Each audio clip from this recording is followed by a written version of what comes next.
गङ्गातरङ्गरमणीयजटाकलापं गौरीनिरन्तरविभूषितवामभागं नारायणप्रियमनङ्गमदापहारं वाराणसीपुरपतिं भज विश्वनाथं वाराणसीपुरपतिं भज विश्वनाथम्। अत्र भवतां समेषां स्वागतं वर्तते। हम लोग आज से शिवराज विजय इस ऐतिहासिक उपन्यास को पढ़ेंगे।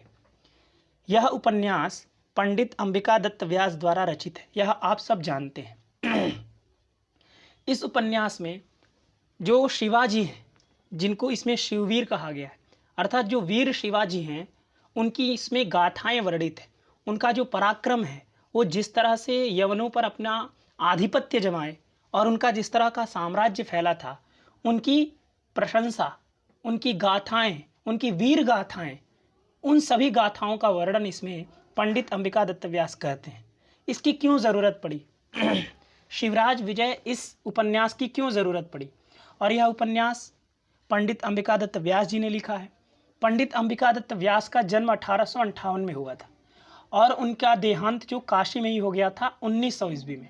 रहने वाले ये थे राजस्थान के जयपुर के धूला नामक गांव के रहने वाले थे।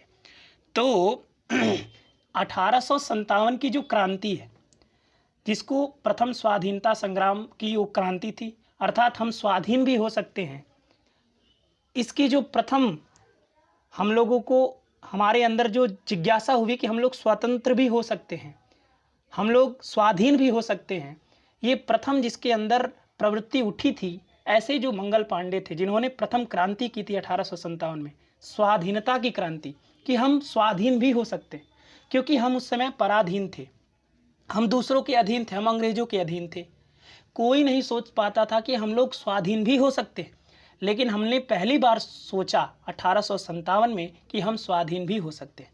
तो इसलिए हम उसको स्वाधीनता संग्राम कहते हैं। तो हमने स्वाधीनता संग्राम प्रारंभ किया 1857 में। तो उस समय क्या हुआ, हमने स्वतंत्रता की जो एक पहल थी, अर्थात स्वाधीन हो सकते हैं, इस प्रकार की जो हम लोगों की एक मेहनत थी, वो विफल हो गई थी, हम लोग उसमें विफल हो गए थे। तो उसके बाद क्या हुआ, सभी जनता जो है वह अत्यंत डर गई, भयभीत हो गई। क्यों? क्योंकि आप जब किसी के विरुद्ध खड़े हो जाते हैं तो आप तब तक खुशी महसूस करते हैं, आनंद में रहते हैं जब तक आप लड़ रहे हैं अथवा जीत गए तो भी, लेकिन जब हार जाते हैं तब तो सामने वाले का आधिपत्य हो गया, तब आपके साथ वो कुछ भी कर सकता है। इसलिए 1857 में जब संक्रांति शुरू हुई तो कुछ लोग अंग्रेजों के विरोध गए, तभी तो संक्रांति शुरू हुई। तो क्या हुआ, उसमें विफलता मिल गई। इसके बाद सभी लोग डर गए। जब डर गए, उसी के मध्य में जो अंबिका दत्त व्यास ने इस उपन्यास को उपस्थापित किया, इस उपन्यास को उन्होंने लिखा। इसमें उन्होंने शिवाजी की जो वीर गाथाएं हैं, शिवाजी की जो प्रताप युक्त जो उनकी कहानियां हैं, उन कहानियों को लोगों में सुनाया। इसलिए ये और चर्चित उपन्यास है, क्योंकि इससे हमें शक्ति मिलती है। इसको हम पढ़ते हैं तो हमें शिवाजी की जब कहानी पढ़ते हैं तो हमारे अंदर भी ऐसा वीर रस उत्पन्न हो जाता है और हमें भी साहस मिलता है कैसे हमें रहना चाहिए। तो उस समय ये सभी के अंदर क्रांति ला दी थी ये उपन्यास ने। क्यों? क्योंकि आप किसी की जब कहानी सुनते हैं तो आपके अंदर और जोश आ जाता है और आपके अंदर और साहस आ जाता है, शक्ति, ताकत आ जाती है। इसलिए ये उपन्यास और पूरे लोगों में चर्चित हो गया। तो उस समय लोग पढ़ पढ़ के और अपने अंदर ताकत और अंग्रेजों से लड़ने की शक्ति अपने अंदर लाए थे। इसके बाद धीरे धीरे हम लोग संघर्ष करते हम लोग को 1947 में आज़ादी मिली। ठीक है, तो यह उपन्यास शिववीर अर्थात शिवाजी पर आधारित है। इस उपन्यास के नायक शिवाजी हैं तथा उपनायक रघुवीर सिंह है और प्रतिनायक जो है वह औरंगजेब है। ठीक है ना। यह पूरा उपन्यास, इसमें वीर रस की प्रधानता है कि नहीं? वीर रस की इसमें प्रधानता है। अंगी रस है वीर रस, उसके अंग रस और सारे हैं। जैसे कहीं कहीं लड़ाई होता है तो वहाँ रौद्र रस भी आ जाता है, भयानक रस आ जाता है, विभत्स रस आ जाता है। इसके गुड़ी रस बहुत सारे हैं, लेकिन जो अंगी रस है, जो प्रधान रस है, जो मुख्य रस है, वो इसमें वीर रस की प्रधानता है। ठीक है ना। तो आइए हम लोग इस उपन्यास को प्रारंभ करते हैं, जो पंडित अंबिका दत्त व्यास द्वारा रचित है। इस उपन्यास का जो मंगलाचरण है उसको पंडित अंबिका दत्त व्यास जी ने भागवत के, देखिए जैसे यहाँ लिखा ही हुआ है कि भागवत के 10वें स्कंध के प्रथम अध्याय का 25वां श्लोक इन्होंने मंगलाचरण के रूप में लिया और भागवत के 10वें स्कंद के 7वें अध्याय का 31वां श्लोक, है कि नहीं। मतलब ये दोनों अलग अलग श्लोक हैं और अलग अलग श्लोकों का उन्होंने एक एक पाद यहाँ पर ला करके रख दिया, है कि नहीं। एक एक जो ऊपर का जो एक पंक्ति है अर्थात 2 पाद, क्योंकि श्लोक में 4 पाद होते हैं, तो जो ऊपर का एक लाइन होता है अर्थात जो 2 पाद होते हैं उनको, उस दोनों पादों को अंबिका दत्त व्यास जी ने यहाँ पर ला करके रखा। ठीक है, तो आइए हम लोग देखते हैं। विष्णुर्माया भगवती यया सम्मोहितं जगत् हिंस्रः स्वपापेन विहिंसितः खलः साधुः समत्वेन भयाद् विमुच्यते। इस अंश को अंबिका दत्त व्यास जी ने भागवत से ला करके यहाँ पर रखा है। इससे वो क्या बताना चाहते हैं, है कि नहीं। इससे देखिए सबसे पहला शब्द उन्होंने विष्णोह का प्रयोग किया है। देखिए सबसे पहले क्या लिखा है, विष्णोह।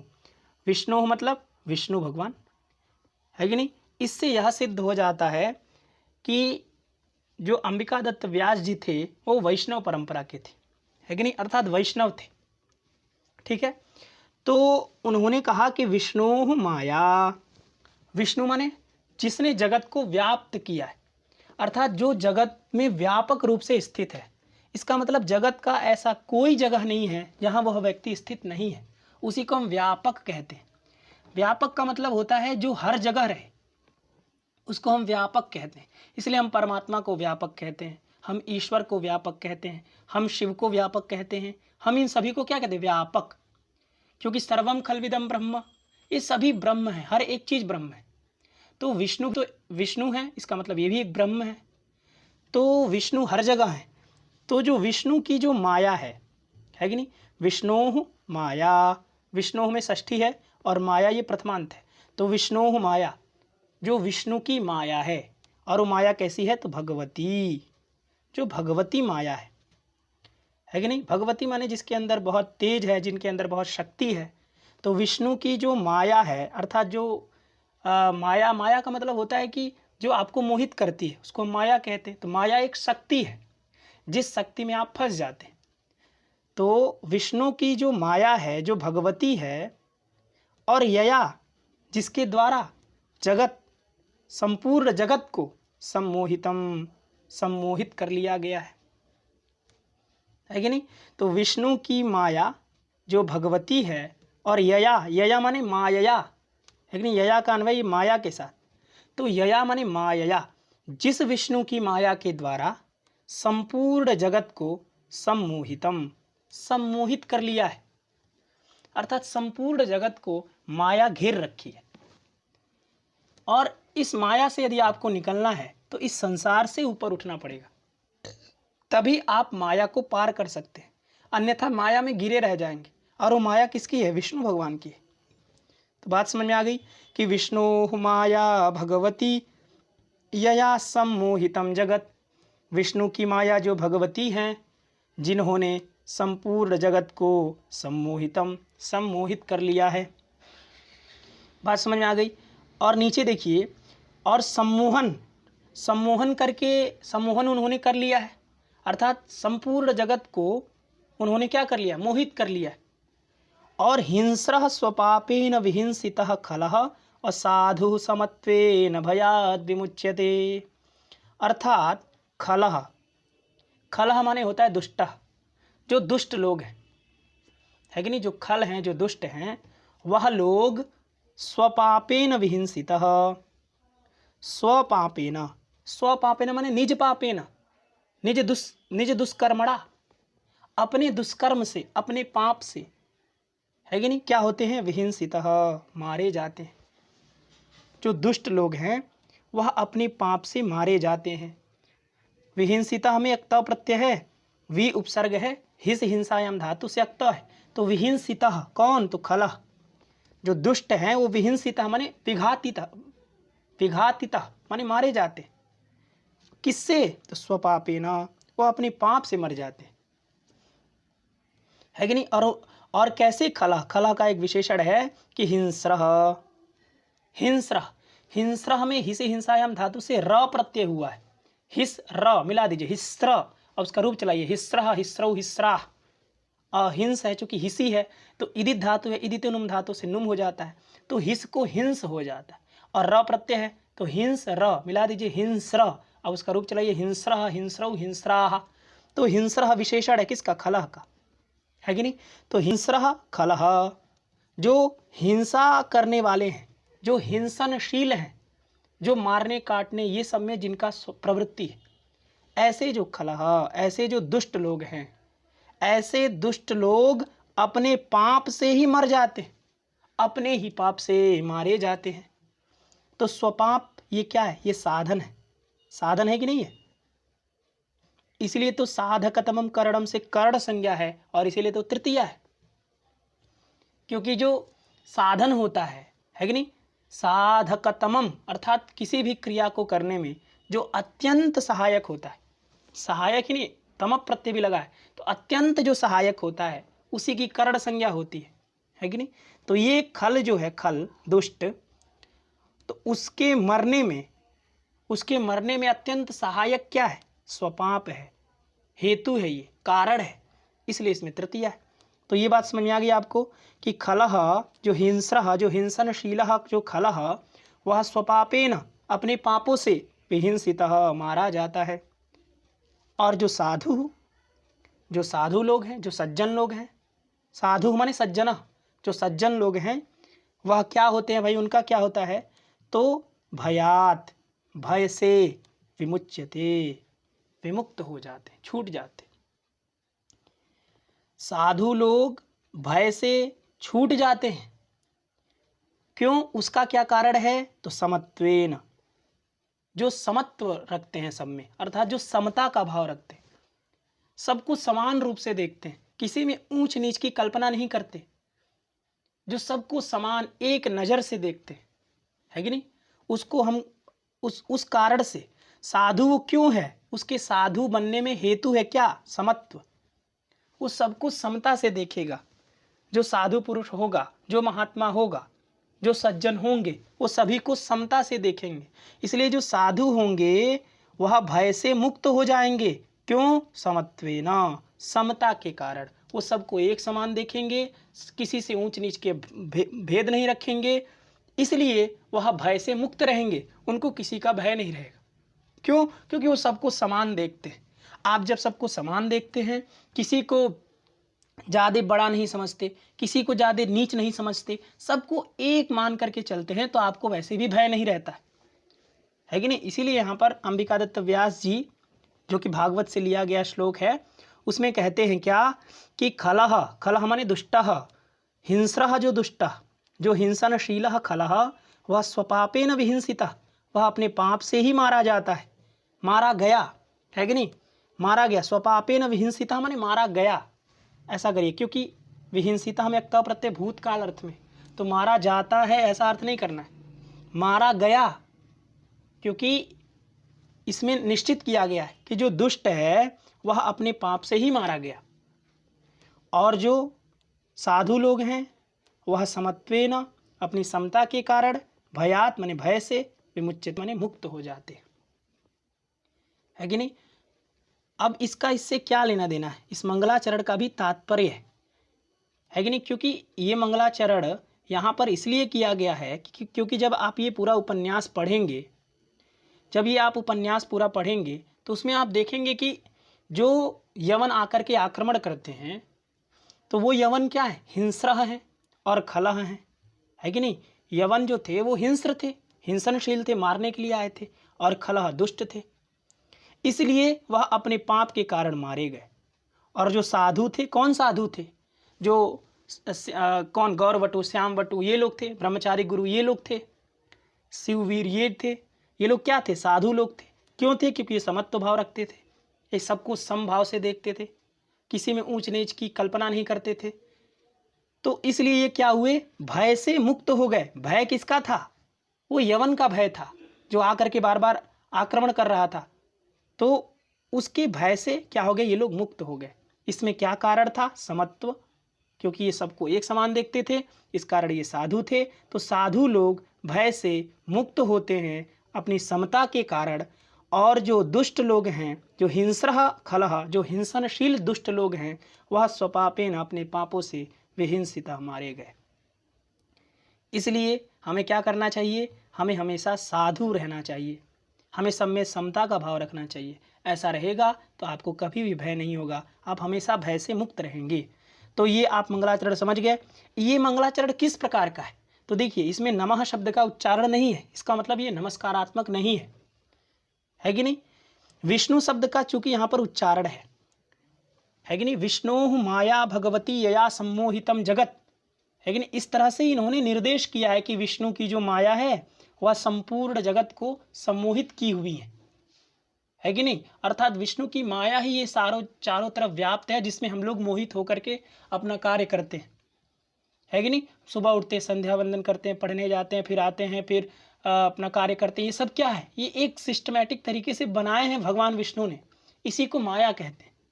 इसी माया में जो मोहित है वह ये समझता है कि ये सब मेरा है, ये तेरा है, ये मेरा है। इस प्रकार का जो भाव है, अयम निजः परो वेत्ति गणना लघुचेतसाम उदार चरितानाम तु वसुधैव कुटुंबकम, यह मेरा है, यह तुम्हारा है। इस प्रकार तो जो लघु चेतस वाले लोग हैं, जिनका मन बहुत छोटा है, ऐसे लोग ये विचार करते हैं कि यह मेरा है, यह तेरा है। अयम निजः, यह मेरा है, अयम निजः परो वेत्ति, अथवा ये तुम्हारा है, इति, है ना? अयम निजः परो वेत्ति गणना लघु चेतसाम गणना, ये लघु चेत वाले अर्थात छोटे मन वालों की ये गणना है कि यह तुम्हारा है, यह मेरा। उदार चरितानाम तु, जिनका चरित्र, जिनका मन उदार होता है, उनके लिए तो वसुधैव कुटुंबकम, पूरी पृथ्वी ही एक परिवार है। ठीक है ना? तो यही बात यहाँ कहते हैं कि माया जो है, जो कि भगवती है, जिसके अंदर भग है, तेज है, जो सभी कलाओं में निपुण है, ऐसी जो भगवती माया है वह संपूर्ण जगत को मोहित कर ली है। उसी मोह में हम लोग फंसे रहते हैं। और जो हिंसनशील जो खल हैं वह अपने पाप से मारे गए, और जो साधु हैं वह अपनी समता के कारण भय से मुक्त हो गए। बात समझ में आ गई? तो विष्णु शब्द का चूंकि शुरू में उच्चारण है, प्रारंभ में उच्चारण है, इसलिए इसमें आशीर्वादात्मक मंगलाचरण मान सकते हैं। क्योंकि हम विष्णु शब्द का उच्चारण किए तो हमें आशीर्वाद प्राप्त होगा, इसलिए इसमें आशीर्वादात्मक मंगलाचरण मानना चाहिए। इसके बाद देखिए, इसके बाद एक तरह का ये भी मंगलाचरण है, दूसरा ये पैराग्राफ है कि नहीं? इसमें 37 पैराग्राफ, देखिए ऊपर लिखा हुआ है यहाँ पर 2 का मतलब हो गया ये दूसरा पैराग्राफ। कुल मिलाकर इसमें 37 हैं। ठीक है ना? तो आइए दूसरे को हम लोग पढ़ते हैं। इसमें सूर्य की उपासना की गई है। सूर्य कैसे है कि नहीं? सूर्य के बारे में बताया गया, सूर्य क्या क्या करते हैं, सूर्य के क्या क्या कार्य हैं, सूर्य कितना ज़रूरी है हम लोगों के लिए, सूर्य ना हो तो क्या हो सकता है, सूर्य क्या क्या कार्य करते हैं। पूरे इस दूसरे नंबर के पैराग्राफ में पूरा यही बात बताया गया है आपको कि सूर्य कैसे हैं, सूर्य क्या करते हैं, सूर्य क्या नहीं करते हैं, सूर्य कितने ज़रूरी है हम लोगों के लिए, सूर्य नहीं हो तो क्या नहीं होगा। ये सभी बातें इस 2 नंबर के पैराग्राफ में बताया गया है। तो चलिए हम लोग आगे देखते हैं।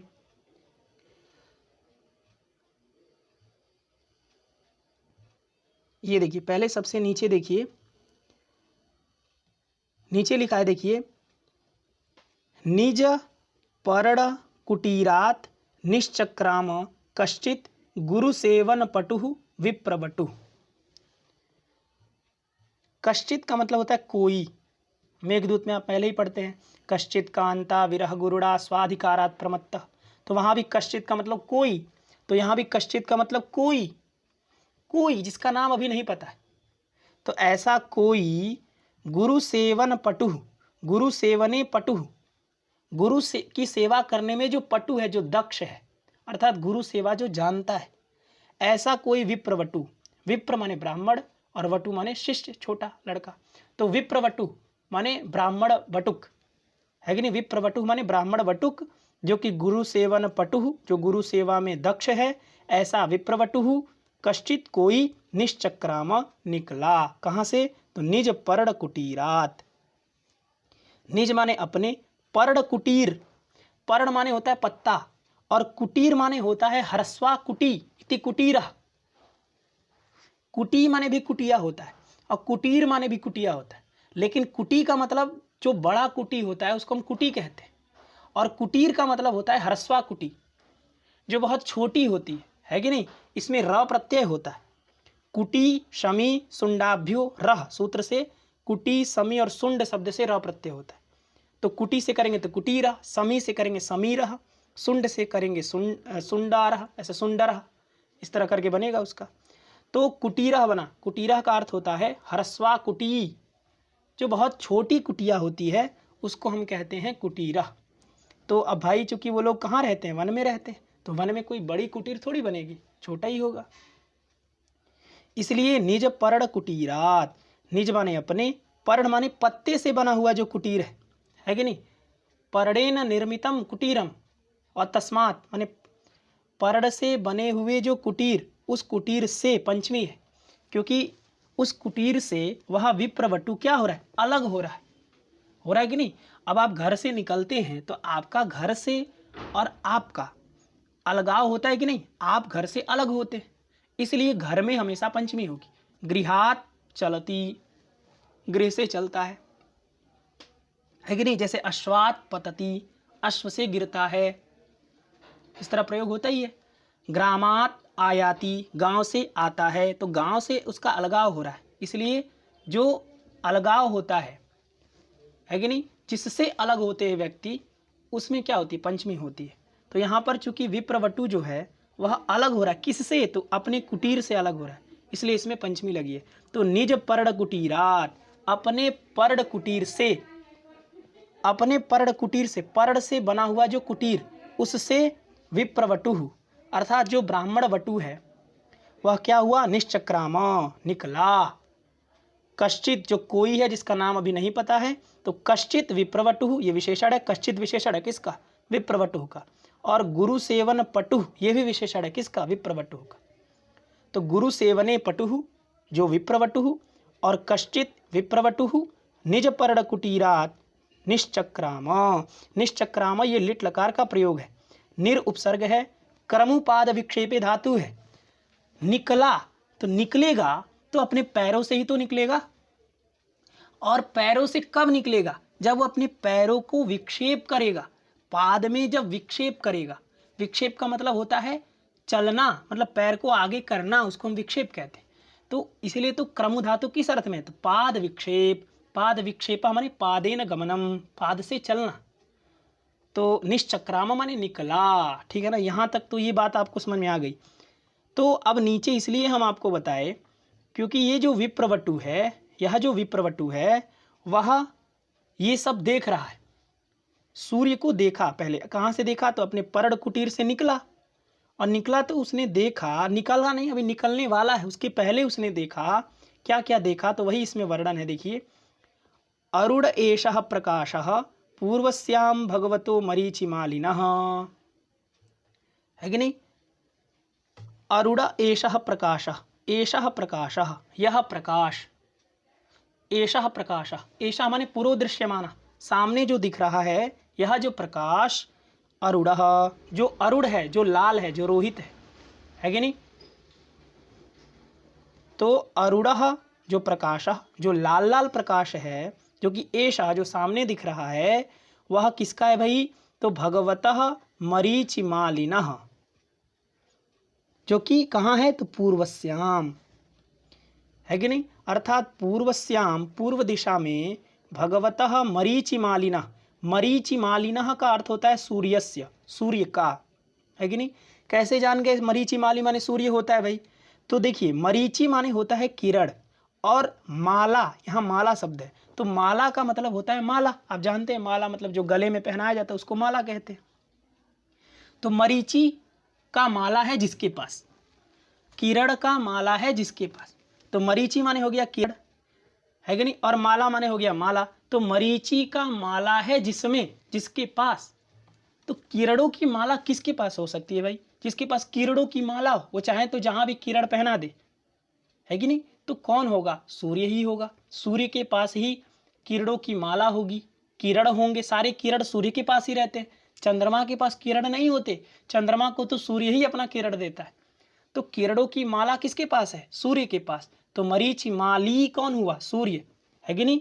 इसीलिए मरीचीनां माला इति मरीचिमाला और मरीचिमाला अस्ति अस्य इति मरीचिमाली, और उसका रूप चलाएंगे तो मरीचिमाली, मरीचिमालिनौ, मरीचिमालिनः, षष्ठी एक वचन में आएंगे तो मरीचिमालिनः यही बनेगा। बात समझ में आ गया। तो मरीचिमालिनः क्या? प्रकाशः। मरीचिमालिनः प्रकाशः, जो सूर्य का प्रकाश है। और जो सूर्य कैसे हैं? तो भगवतः, भगवान है। तो भगवतः मरीचिमालिनः प्रकाशः पूर्वस्याम, पूर्व दिशा में विद्यते, क्रिया का अध्ययन करिए। विद्यते माने विद्यमान है, जो कि एषः जो सामने दिख रहा है, और जो अरुणः जो लाल है। क्यों लाल है? क्योंकि सुबह सुबह का ये समय है, और सुबह सुबह हमें प्रातः काल में, है कि नहीं, प्रातः काल का जो सूर्य होता है वो अरुण कलर का ही होता है। पहले अरुणोदय होता है, पश्चात सूर्योदय होता है कि नहीं। मतलब अरुण सूर्य का सारथी है। तो जब कोई व्यक्ति आपके घर आता है तो पहले ड्राइवर दिखता है ना, फिर आपको पीछे बैठा हुआ व्यक्ति दिखता है।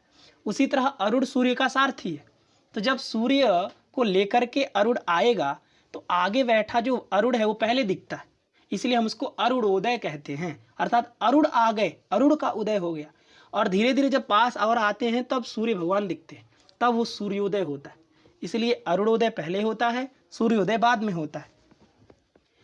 तो अरुणः माने लाल, एषः प्रकाशः यह प्रकाश, जो कि पूर्व दिशा में भगवतः मरीचिमालिनः है, माने भगवान जो मरीचिमाली हैं, जो सूर्य है, उनका यह लाल कलर का जो प्रकाश है वह पूर्व दिशा में विद्यमान है। ठीक है। एषः, एषः माने हो गया यह। तो एषः माने पूर्व दृश्यमान, फिर से यहाँ पर जो सामने दिख रहे हैं, है कि नहीं। एषः माने यह, तो यह माने जो सामने दिख रहे हैं। कौन? तो सूर्य। एषः बराबर मरीचिमाली अथवा सूर्यः, भास्करः, दिनकरः, प्रभाकरः, सब जोड़ लीजिए। ठीक है ना। तो एषः माने हो गया कौन? भास्करः, सूर्यः, जो कि कैसे है? भगवान है। यहाँ भगवतः का प्रयोग है, यहाँ भगवान का प्रयोग है। अंतर बस यही है, क्योंकि यह विशेषण षष्ठ्यंत का है और यह जो विशेषण है वह एषः का है। तो एषः भगवान, यह जो भगवान है वह क्या है भाई? तो मणिः आकाशमंडलस्य। अब ये सब सूर्य की विशेषताएं बताई जा रही हैं। सूर्य कैसे हैं, सूर्य क्या है, सूर्य की कितनी विशेषता है, कितनी महत्ता है, कितने महान हैं सूर्य, उन सभी को इस पूरे पंक्ति में बताया जाएगा। और कुछ नहीं है, बहुत सरल भाषा है, अत्यंत सरल पुस्तक है, इसमें कुछ कठिनता नहीं है, आपको बिल्कुल भी कठिनता नहीं लगेगा। आप बस धैर्यपूर्वक इसको पूरा अच्छी तरह से देखिए और पढ़िए। तो देखिए, एषः माने जो सामने दिख रहे हैं, जो भगवान हैं, सामने दिख रहे जो भगवान अर्थात सूर्य हैं, वह क्या है भाई? तो मणिः आकाशमंडलस्य। आकाशमंडलस्य, आकाश जो मंडल है, मंडल माने समूह, तो आकाश का जो मंडल है, जो समूह है, जो बहुत जितने भी आकाश हैं, उन सभी आकाशों का क्या है? मणि है। मणि है माने रत्न है कि नहीं। आकाश मंडल के लिए वो रत्न है। क्यों?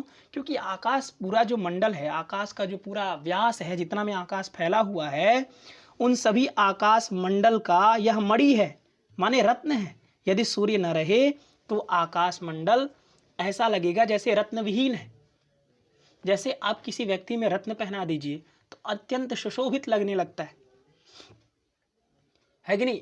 यदि कोई अलंकारों से अलंकृत हो जाए तो सुशोभित लगता है कि नहीं लगता है। उसी तरह आकाश मंडल क्या है? यदि सूर्य न हो तो वो रत्न विहीन है, मणि है ही नहीं उसके पास, और जब सूर्य आ गए तो मणि आ गया। इसका मतलब आकाश मंडल की शोभा है, मणि है, रत्न है। बात समझ में आ गई।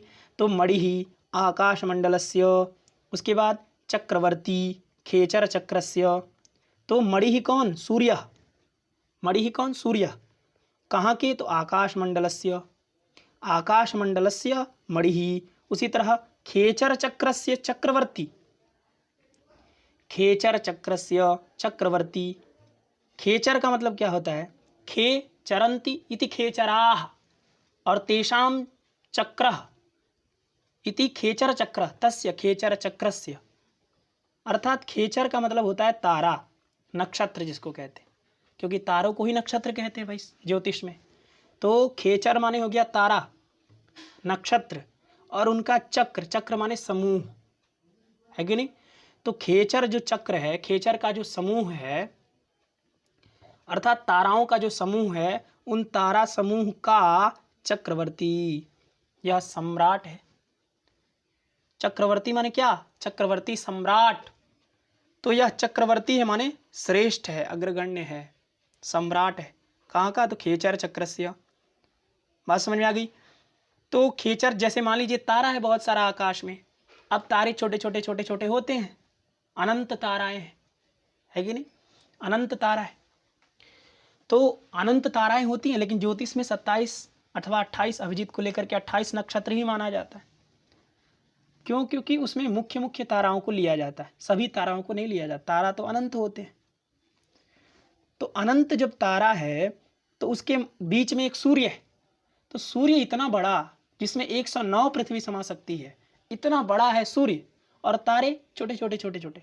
तो भाई जो इतना बड़ा है वो तो ऑटोमेटिकली उन सभी ताराओं का राजा होगा, इसलिए वो चक्रवर्ती है कि नहीं? तो ये सब महत्ता बताई जा रही है कि नहीं सूर्य की। सूर्य कैसे हैं? तो भाई एषः भगवान, यह जो भगवान सूर्य हैं वह आकाश मंडल से मणि, वह आकाश मंडल के रत्न हैं। और चक्रवर्ती खेचर चक्रस्य, जो खेचर चक्र है अर्थात ताराओं का जो समूह है, उनके लिए वो क्या है? चक्रवर्ती हैं, सम्राट हैं। और क्या है भाई?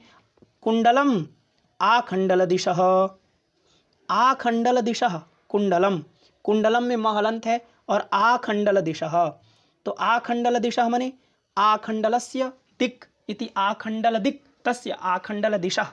ये आखंडल दिशः षष्ठी एक वचन का रूप है कि नहीं? सभी जगह देखिए, यहाँ भी आकाश मंडलस्य, इसमें भी षष्ठी एक वचन, उसके बाद खेचर चक्रस्य, इसमें भी षष्ठी एक वचन, उसी तरह यहाँ पर आखंडल दिशः, इसमें भी षष्ठी एक वचन। ऐसा मत समझिए प्रथम बहुवचन, दिक् दिक् दिशा दिशा, ऐसा रूप चलता है। तो आखंडल का जो दिक् है, दिक् माने दिशा, है कि नहीं? दिशस्तु ककुभः काष्ठा आसाश्च हरितश्चताः, इस तरह अमर कोश में आया, है कि नहीं?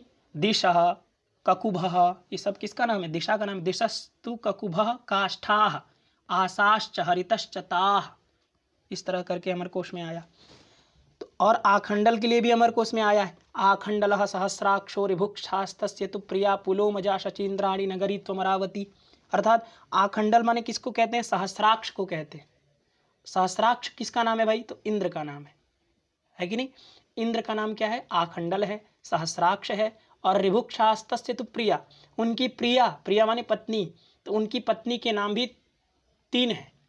कौन कौन? ऋभुक्षा और पुलोमजा, पुलोमजा शचीन्द्राणी, शची और इंद्राणी, है कि नहीं? इस तरह करके उनकी पत्नी के भी 3 नाम हो गए।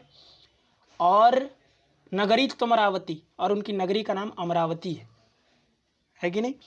तो आखंडल माने हो गया इंद्र, और आखंडल का दिशा कौन हो गया? पूर्व। तो आखंडल की दिशा के लिए वो क्या है? कुंडल है।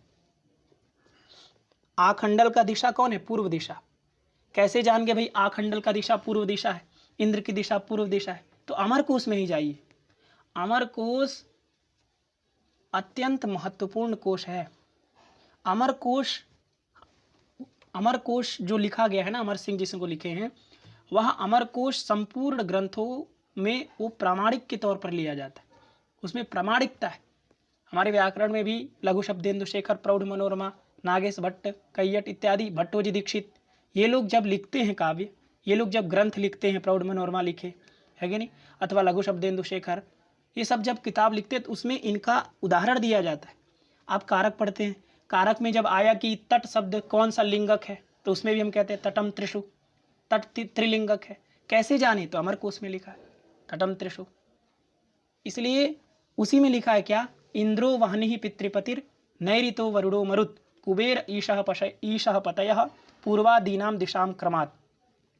अर्थात पूर्व दिशा के स्वामी कौन है? इंद्र है। इंद्रो वहनि लाइन से दिया है, 8 दिशाएं हैं, पूर्व, फिर अग्निकोण, फिर इधर दक्षिण हो जाएगा, फिर इसके बाद ये कोण नैऋत्य कोण हो जाएगा, फिर पश्चिम हो जाएगा, फिर वायव्य कोण हो जाएगा, फिर उत्तर हो जाएगा, फिर इधर ईशान कोण हो जाएगा।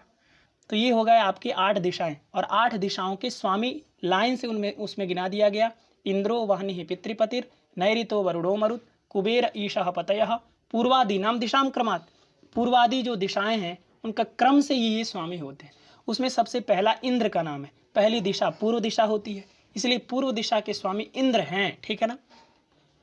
तो आखंडल का दिक् कौन हो गया? पूर्व दिशा। तो पूर्व दिशा को मान लीजिए नायिका बना दिया गया। इसमें पूर्व दिशा एक नायिका है कि नहीं? और उस नायिका के जो कुंडल है ना, वो है सूर्य। क्योंकि दिशा स्त्रीलिंग शब्द है, तो स्त्रीलिंग शब्द है तो स्त्री बन ही सकती है, इसीलिए दिशा क्या हो गई? स्त्री हो गई। और उसके कुंडल स्वरूप है सूर्य। तो जैसे किसी स्त्री की कुंडल शोभा बढ़ा देती है कि नहीं? उसी तरह प्राची दिशा को और भी सुशोभित करते हैं कौन? सूर्य। इसलिए आखंडल दिशा, आखंडल का जो दिशा है, इंद्र की जो दिशा है पूर्व दिशा, उसके लिए वो कुंडल हैं। कुंडल माने कान में पहनने वाला एक रत्न आभूषण, तो कुंडल हैं। और क्या है भाई? तो दीपको ब्रह्मांड भांडस्य। ब्रह्मांड भांड, भांड माने होता है घर, भवन, भांडम माने भवनम, और ब्रह्मांड एव भांड। ब्रह्मांड भांड में कोई अंतर नहीं, जो ब्रह्मांड है वही घर है, इसलिए यहाँ कौन समास हो गया? कर्मधारय समास। तो ब्रह्मांड एव भांडम इति ब्रह्मांड भांडम, और तस्य माने ब्रह्मांड भांडस्य। जो ब्रह्मांड रूपी घर है, जो ब्रह्मांड रूपी भवन है, उसके लिए क्या है भाई? दीपक हैं। एक दीपक है। जैसे आपका घर हो, आपके घर में अंधेरा हो, एक भी दीपक ना हो, तो घर से क्या फायदा? वो घर के लिए, घर को क्या फायदा? उसमें एक दीपक जला दीजिए तो पूरा घर सुशोभित होकर के सुंदर सुंदर सुंदर सुंदर दिखने लगता है, उसमें हर एक कार्य आप कर सकते हैं। उसी तरह यह ब्रह्मांड रूपी जो भांड है, जो भवन है, उसके लिए दीपक हैं। अर्थात जैसे दीपक एक प्रज्वलित करके हमको अत्यंत कार्य करने में सहायता प्रदान करता है, उसी तरह वह सूर्य जो है इस ब्रह्मांड में एक दीपक की तरह है। इस पूरे ब्रह्मांड में अंधकार की सत्ता ज़्यादा है, प्रकाश की सत्ता कम है। प्रकाश तो वही है जहाँ सूर्य की किरण पहुँच सकती है, और सूर्य की किरण जहाँ नहीं पहुँचती है वहाँ सब तो अंधकार ही अंधकार होगा। इसलिए सूर्य की कितनी महत्ता है। सूर्य नहीं है तो कोई कार्य नहीं हो सकता। अब हम इस समय बैठ करके आपको ये बता रहे हैं, ये भी नहीं बता पाएंगे। हम जो समय का व्यवहार करते हैं, इस समय 12 बज रहा है, इस समय 1 बज रहा है, ये भी व्यवहार नहीं कर पाते। इस समय दिन हो रहा है, इस समय रात हो रहा है, ये भी व्यवहार नहीं कर पाते।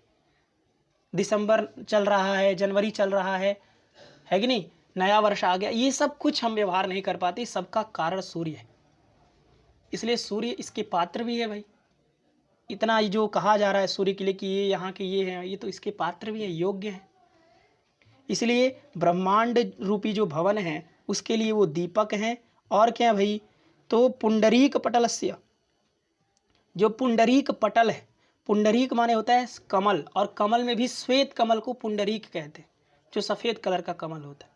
तो जो पुंडरीक है कि नहीं, उस पटल, पटल माने समूह, तो पुंडरीक पटल अर्थात जो कमल समूह है, जितने कमल हैं उन लोगों के लिए प्रेयान, प्रेमी है कौन? सूर्य। प्रेयान कह सूर्य, और अत्र दीपकः कह सूर्य, और अत्र कुंडलम कह सूर्य, चक्रवर्ती कह सूर्य, मणि कह सूर्य। तो सभी जगह सूर्य का अन्वय आ रहा है कि नहीं?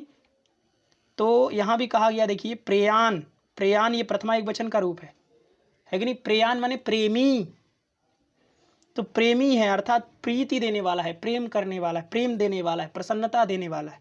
कौन? सूर्य। किसको? तो पुंडरीक पटलस्य, जो कमल का जो समूह है। क्यों ऐसा कहा जा रहा है? कमल जो है वो तभी खिलता है जब सूर्य का प्रकाश उसके ऊपर पड़ता है। यदि नहीं पड़ेगा तो प्रफुल्लित ही नहीं होगा। तो प्रफुल्लित होने के लिए सूर्य की किरण चाहिए, तो सूर्य का किरण उनको प्रफुल्लित माने हर्षित करता है। तो हर्षित करता है मतलब उनको प्रेम देता है, प्रीति देता है। जब कमल अपने वास्तविक स्वरूप में आएगा तभी तो वो प्रसन्न होगा, तभी तो वो खुश होगा। जब आप अपने वास्तविक स्वरूप में रहते हैं, जब तभी तो आपको आनंदानुभूति होती है। तो आप वास्तविक स्वरूप में जिसके कारण आते हैं उसको आप कहते हैं वो मेरे प्रसन्नता का कारण है। उसी तरह जो पुंडरीक पटल है अर्थात जो कमलों का जो समूह है, वह समूह जब प्रफुल्लित होता है उसका कारण सूर्य की किरण है। तो सूर्य क्या हो गया? उसके प्रसन्नता का कारण हो गया, अर्थात प्रेमी हो गया, प्रीति करने वाला हो गया। इसलिए प्रयाण कौन है? सूर्य। किसके लिए? तो पुंडरीक पटलस्य।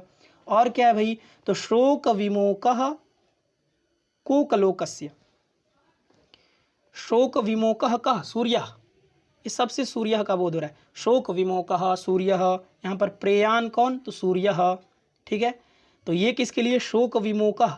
शोक माने होता है शोक, दुख, कष्ट, और विमोकः माने उसका विमोचन करने वाला, उसका त्याग कराने वाला, उसको हर लेने वाला। तो शोक का विमोक करने वाला, विमोचन करने वाला, हरण कर लेने वाला। जैसे हम अपने संकट को जब हरण करवाना चाहते हैं तो हम संकट मोचन के पास जाते हैं, क्योंकि संकट का मोचन करने की क्षमता केवल संकट मोचन में है, इसलिए हम संकट मोचन जाते हैं।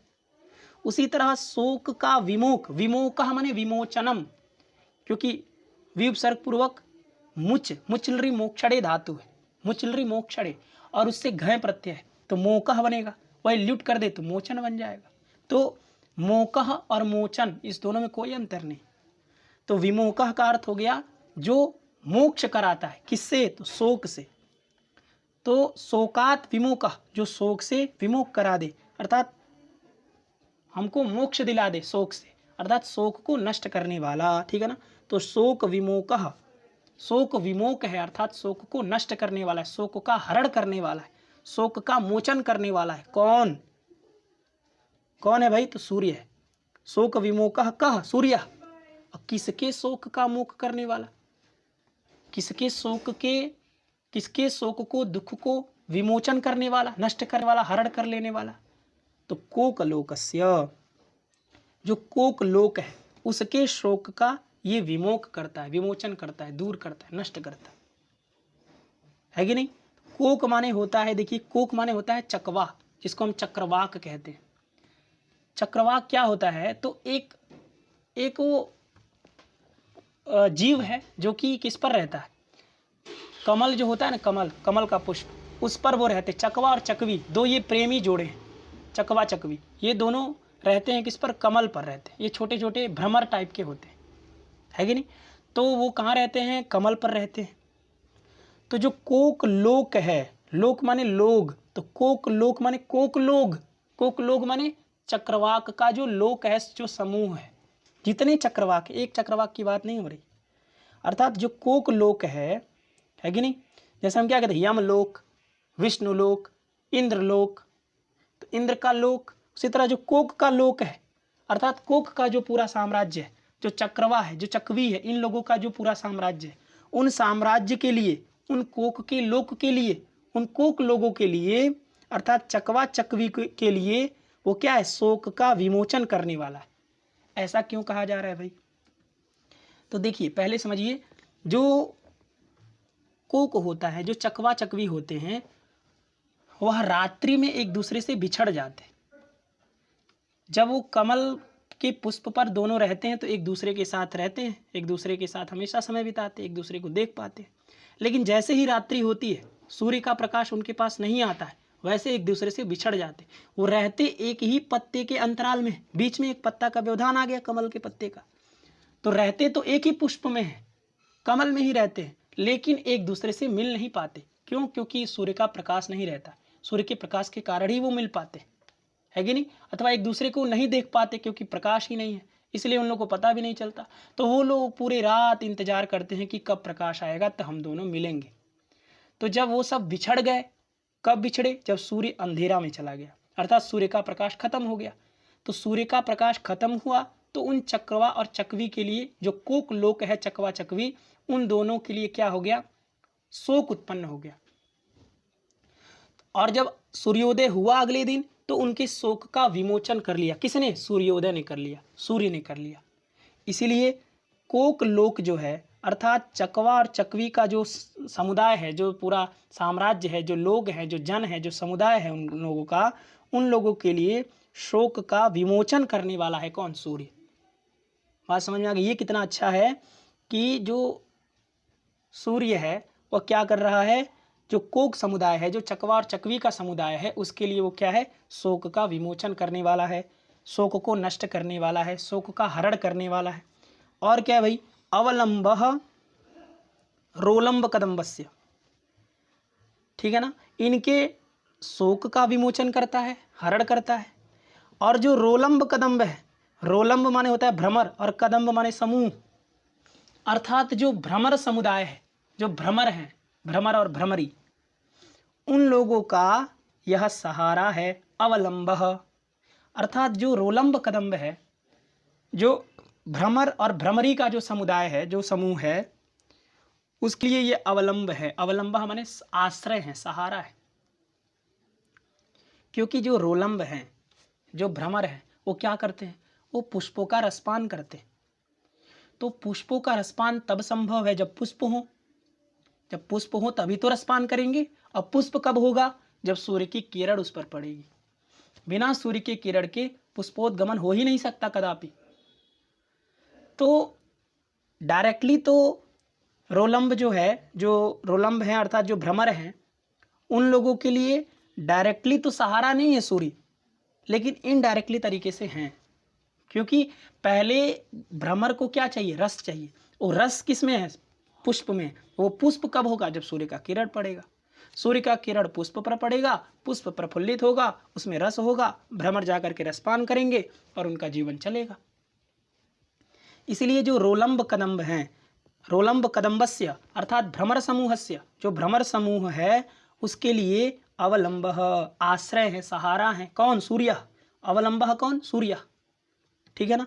इसके बाद देखिए सूत्रधारः सर्वव्यवहारस्य, सर्वव्यवहारस्य, जो सभी व्यवहार है, व्यवहारों नाम शब्द प्रयोग। व्यवहार किसको कहते हैं, शब्द प्रयोग को। शब्द प्रयोग माने हम कहते हैं क्या है कि चलो संध्या करो, सुबह हो गई संध्या करो। तो सुबह हो गई ये शब्द प्रयोग ही तो कर रहे हैं। संध्या करो यह शब्द प्रयोग ही तो कर रहे हैं। तो यही मेरा व्यवहार है। हमने कहा संध्या करो तो संध्या करने बैठ जाते लोग। तो शब्द प्रयोग ही व्यवहार है। तो हम ये भी कहते हैं कि 6 बज गया, हम कहते हैं 9 बज गया, तो ये भी तो हम शब्द प्रयोग कर रहे हैं, 6 बज गया 9 बज गया। तो यह भी तो हम व्यवहार, इसी को व्यवहार कहते हैं, है कि नहीं। मतलब 6 बज गया, 9 बज गया, 12 बज गया, दोपहर हो गया, है कि नहीं, अपराह्न हो गया, पराह्न हो गया।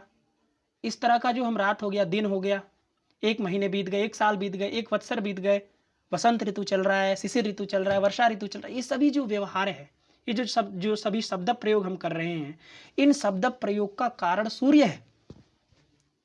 इसलिए सर्वव्यवहारस्य माने, सर्वव्यवहारस्य माने जितना भी हम व्यवहार करते हैं पूरी दुनिया में, पूरी दुनिया में जो हम व्यवहार शब्द प्रयोग करते हैं, उन सबका ये सूत्रधार है। सूत्रधार का मतलब होता है संचालक, चलाने वाला, है कि नहीं। इन सभी चीजों को वो चलाता है। कौन, सूर्य। सूत्रम धारयति इति सूत्रधारा। सूत्रधार उसको कहते हैं जो समस्त नाटक को चलाता है। तो जो जैसे किसी भी काव्य में सबसे पहले सूत्रधार ही प्रवेश करता है कि नहीं। सूत्रधार माने होता है एंकर, हम इंग्लिश में कहते हैं एंकर, जो पूरे कार्यक्रम को संभाल कर रखता है, उसको हम सूत्रधार कहते हैं। तो जो सभी व्यवहार संसार में होते हैं, उन सभी व्यवहारों का क्या है, वो सूत्रधार है, अर्थात मेन है, संचालन करता है, संचालन करने वाला। यदि वो नहीं है तो दुनिया में कोई भी व्यवहार नहीं हो सकता। हम ये नहीं कह सकते कि रात हो गई, हम ये नहीं कह सकते कि दिन हो गई, हम ये नहीं कह सकते कि 8 बजे, हम ये नहीं कह सकते कि 4 बज रहे।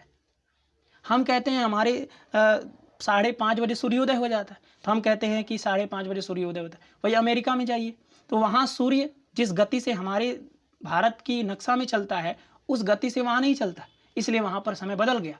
तो समय किस पर निर्भर है, सूर्य पर निर्भर है। सूर्य के देखने से हम लोग समय का निर्धारण करते हैं।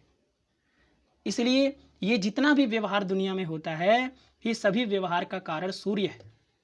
इसलिए सर्वव्यवहारस्य, है कि नहीं, सर्वव्यवहारस्य सूत्रधारः माने संचालक, मेन, ठीक है ना। इसके बाद देखिए सर्वव्यवहारस्य सूत्रधारः, इसके बाद इनश्च दिनस्य। दिनस्य माने हो गया दिन के, और इनः माने होता है स्वामी। तो ये दिन के स्वामी है, ये तो सब जानते हैं, इनको हम दिन स्वामी, है कि नहीं, अर्थात दिनकर कहते हैं, दिन को करने वाले।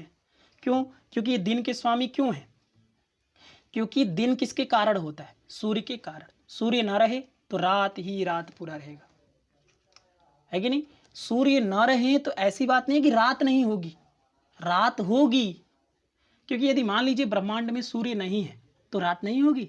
रात माने क्या, काली माँ, काली काली। तो जहाँ सूर्य नहीं है वहाँ काली माँ तो है ही। इसलिए सूर्य रात्रि के कारक नहीं है, इसलिए हम रात्रि का राजा हम सूर्य को नहीं कहते, रात्रि कर सूर्य को नहीं कहते, रात्रि कर तो हम चंद्रमा को कहते, अथवा रात्रि का राजा हम चंद्रमा को कहते। दिन का राजा सूर्य, रात्रि का राजा चंद्रमा। क्यों? क्योंकि रात्रि सूर्य करता ही नहीं, सूर्य ना रहे तो भी रात्रि हो जाएगी, भले दिन नहीं होगा कभी, क्योंकि उसका राजा ही नहीं है, दिन सूर्य ही नहीं है, इसलिए दिन कभी नहीं होगा। लेकिन सूर्य न रहे तो रात्रि नहीं होगी, ऐसी बात नहीं है। इसलिए दिन का ही वो राजा है, रात्रि का राजा नहीं है, क्योंकि रात्रि उसके वजह से नहीं होती, वो ना रहे तो भी रात्रि हमेशा रहेगी। अंधा अंधेरा अंधेरा, काली काली कालीमा छाई रहेगी चारों तरफ, कुछ भी नहीं दिखेगा। क्योंकि यदि सूर्य नहीं रहेगा तो चंद्रमा को भी प्रकाश नहीं मिलेगा, और चंद्रमा को भी प्रकाश नहीं मिलेगा तो रात्रि में जो हमको थोड़ी थोड़ी चांदनी रात्रि दिखती है, थोड़ा थोड़ा हमको दिखता है, थोड़ा थोड़ा जो, वो भी नहीं दिखेगा, क्योंकि सूर्य ही नहीं है भाई। सूर्य नहीं है तो चंद्रमा को भी प्रकाश नहीं मिलेगा, और चंद्रमा को प्रकाश नहीं मिलेगा तो पूरी काली काली घटा छाई रहेगी हमेशा, है ना। त्रिष्वपि कालेषु, भूत वर्तमान भविष्य, हमेशा काली काली छाया रहेगा, जैसे दूसरे ग्रहों पर होता है। इसलिए जो दिनकर है, जो दिन है, दिनकर नहीं, जो दिन है अर्थात जो दिवस है, उसका वो इनह, इनह माने स्वामी, वो स्वामी है। तो बात समझ में आ गई, बस आज यहीं तक रहने देते हैं। तो आज हमने मंगलाचरण पढ़ा, विष्णुर माया भगवती यया सम्मोहितम जगत आदिष्टा प्रभुडांशेना।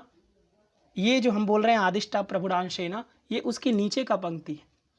चूँकि अंबिका दत्त व्यास जी ने भागवत का जो उन्होंने जो श्लोक लिया, उसके ऊपर की एक ही लाइन लिखा है। हमको चूँकि स्मरण में है, हम बार बार उसका पारायण किए, इसलिए हमको आदिष्टा प्रभुडांशेना ये अंश याद आया, इसलिए निकल गया।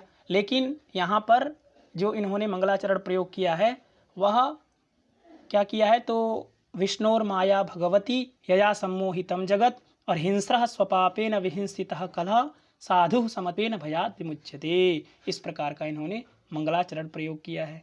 ठीक है, तो आज हम लोग का प्रथम दिवस था। हम लोग धीरे धीरे शिवराज विजय को हम लोग पढ़ेंगे।